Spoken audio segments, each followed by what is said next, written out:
Superconductors work by controlling the electron movement because it's so cold, or the energy of the system is so low. There is no excess energy to provide incentive for the electrons to leave their atom, and there is minimal radiation as there is little excess energy to give off.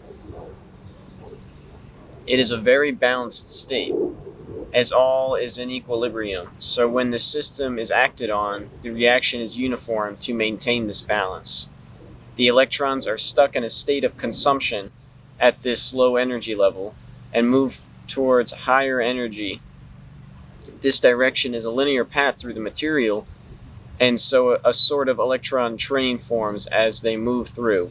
Wherever an electron isn't has a higher energy, and so as one moves away, the other will follow to fill that gap, and so on as they move in and out of the material.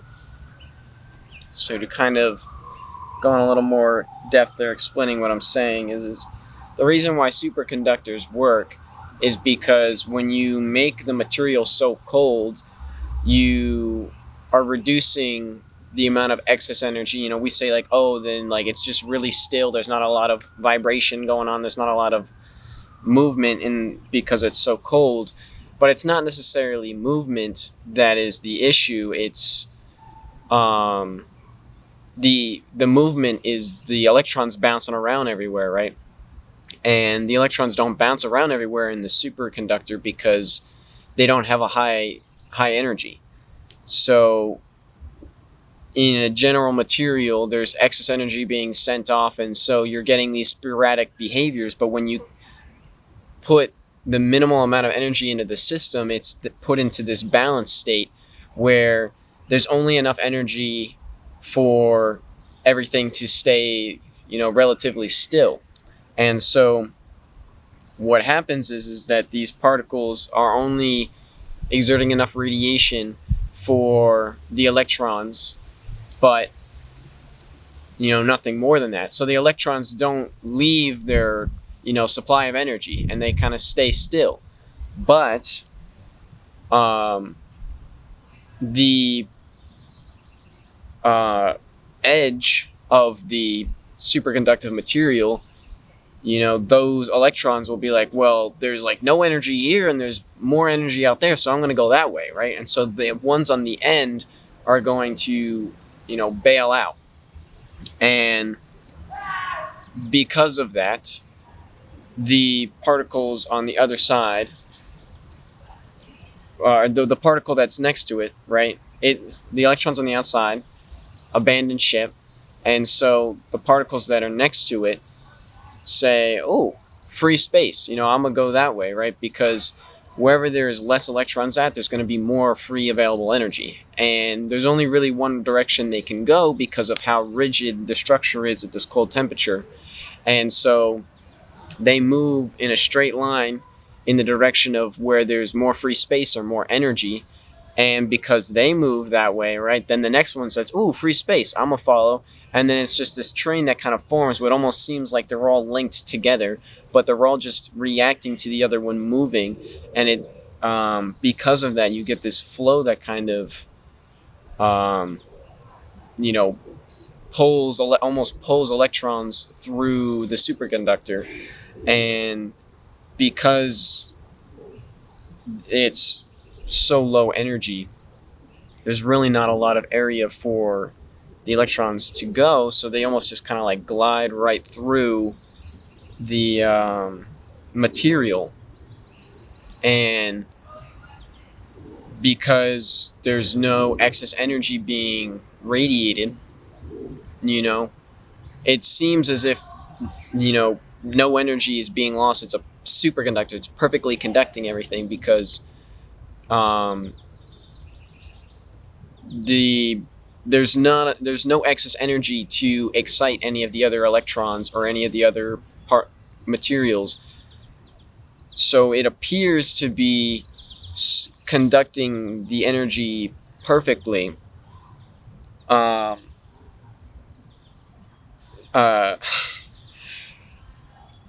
And it's not it's when you're pushing electrons in on one side, the only way they can go is straight through.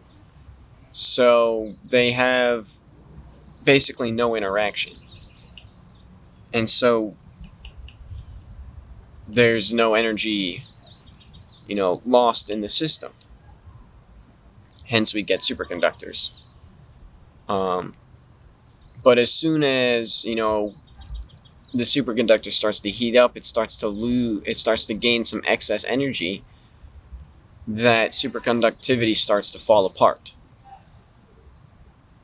And so if we wanted to have a room temperature superconductor, it would probably have to be a very heavy element.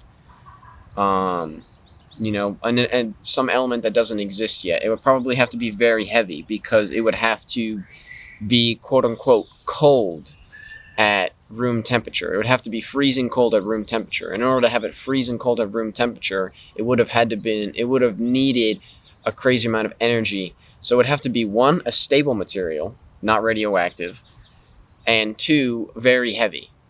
So probably, I don't know, when you think about like magic numbers and things along, like all that stuff, whatever like the next theorized stable element, like lead right now is the heaviest stable element from my understanding, or like really stable, or like non-radioactive, maybe that's the right term, element.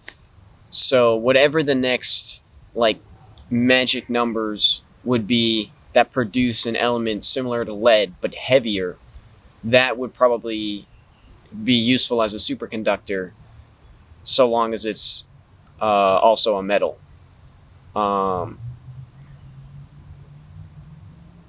Potentially. I don't know. I'm trying to think about lead and how well it conducts, and I'm not sure if it does. I think the problem you run into there is it starts to get too dense, so there's no room for the electrons to flow freely. The movement would be rigid. So I'm not 100% about that. But I think that you would need a material that creates like is capable of creating a uniform lattice with only with limited free electrons. I don't know. I feel like there's a lot of things that would be needed. You probably only want to have like one free electron. I don't know what material. I don't know. Copper is a good conductor. I think gold's like a really good conductor, right? It would have probably. I don't know what kind of electrons. Where I'm trying to think about where gold sits on the periodic table. I don't have that kind of knowledge off the top of my head. I don't know, but I think if we did want to have a room temperature superconductor, it would have to maintain a freezing temperature from its perspective. And I don't know if we can create the energy necessary for something like that to be formed. I think if it existed, like supernovas and stuff would probably make it, but maybe not. Maybe there hasn't been enough time in the universe. Maybe in a few billion years, supernovas will have more heavy materials within them, and so when these like supernovas explode, then they can merge heavier materials, like say you merged two lead like into one atom,